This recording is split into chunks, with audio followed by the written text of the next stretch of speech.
Madrix here. Now that the Gaming Year Awards is over with, thank God. We can finally go back to being normal again without raging and trying to fight other people and troll people over what won and what didn't win. Anyway, it's that time of the year where I usually do my top 10 favorite games of the year, and unfortunately I didn't really get 10 because it wasn't much this year I felt like that really piqued my interest. So I just went ahead and just chose 5 games. I'm just gonna give you 5 games, no specific order. There's nothing that's my number one, and so there you go, here it is. Just simple video. Normally if I hit 10, you guys would have got a nicely edited video, but you know, you didn't get that this time around, so let's get started. Alright, starting with number 1, we got Bayonetta 3. As I said before in my recent pickups video, I really wasn't a big fan of the ending. You know, the way it ended was not in my, in my favor. But, I can't be entitled. So, the way it ended and the way Platinum Games and Nintendo decides to continue the story, I'm just gonna have to, take it or leave it. And, I'm very curious to see where they are going to progress from there. So, alright. Next up, we have Live a Live. I probably shouldn't have had this on the list because it's technically a remake of the original is a Japanese game that was released by Square in Japan only. We never got an American release of it until now. But for the most part, I like the game a lot. I love it a lot. It's the first RPG I played in a long time that I really enjoyed. And I think the reason I liked it because it was very fast paced. Because you're playing over at least you play multiple storylines in this game. You're playing as multiple characters, so it would make sense that if you play this game. Normally, when you play Square games, the amount of time it will take you to beat this as one character is probably equates to the same amount of time as it does with the stories you finish in this game. So, like I said, I think the only one I had an issue with was the Edo Japan story. That was the one that probably took the longest for me. For the most part, I liked it all. I liked it a lot. So that's why I got it up there. So, take it or leave it. Say, well, that's an old game. Well, it's the official American release of it. So that's why I have it on the list.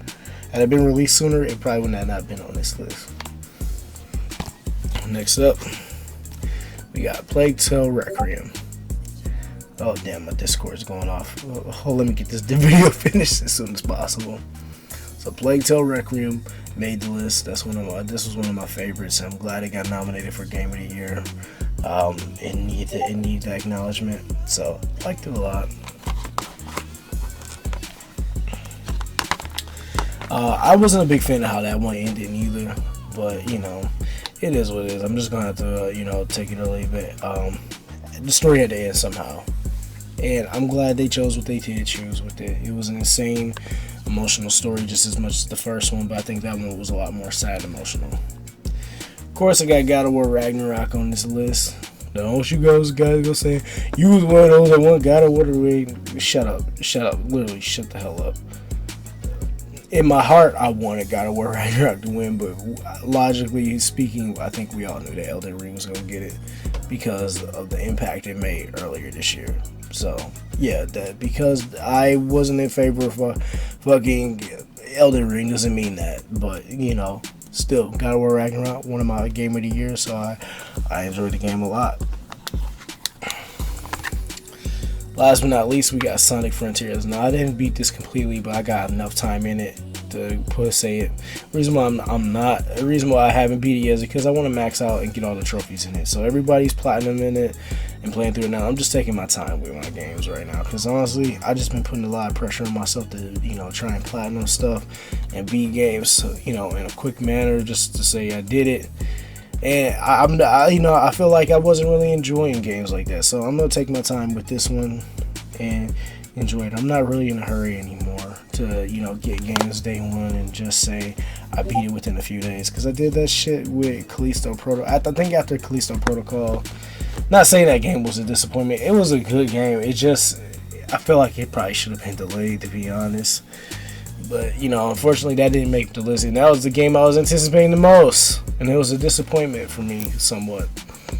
But I'm just not in a rush to get games completed like that right away anymore. If I just want to sit down and enjoy my stuff, and I think that's the issue I had this time around. A lot of it was because of the excitement I had in my head. It had nothing to do with anybody else, or pressure from anybody else. It was just me. I wanted to see if I prove to myself that I still had it, to beat games and stuff, in a quick, manner. And I'm like, no, that's not good. So, yeah, I mean, that's just, sorry to go off on a personal rant, but that's just my person, that's how I feel personally about it. So, now that the Crisis Core reunion game is coming out, I might do it. I'll probably play some of that tonight, but I'm just gonna probably just take my time with it. People call me casual, call me whatever you want. I just rather enjoy my stuff. I'm not in a rush to beat anything in a time, within a few days anymore. That's how I feel personally. So that's all I gotta say. This is Madrex. I'm out, and I'm wishing you all a Merry Christmas, Happy Kwanzaa, Happy Hanukkah, Happy Holidays in general. I'm out. Peace.